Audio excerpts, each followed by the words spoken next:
Algorithmic bias means that the systems can affect different people differently. I mean, that's also a narrow notion, right? I mean, algorithmic bias is even broader, that basically systems are skewed in a certain way. They systematically disfavor certain groups, and that's particularly worrisome if this is applied to people.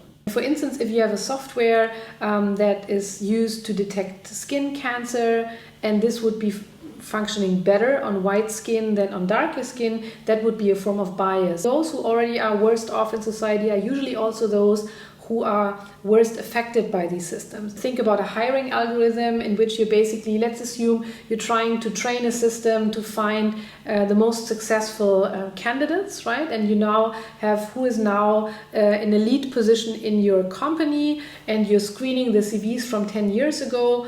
And if you have a sexist promotion practice, then basically your best predictor will be the gender of the applicant. And if this is used to make future predictions, you will basically just perpetuate the former biased decision making into the future. So sometimes in society we may have, let's say, racist or sexist people making decisions, but if you interject future decision making with the software that systematically does so, of course then you have one specific bias affecting many more people. There is of course anti-discrimination law. The question is to what extent does it capture also AI-based systems? How easy is it to prove that you were discriminated by a system?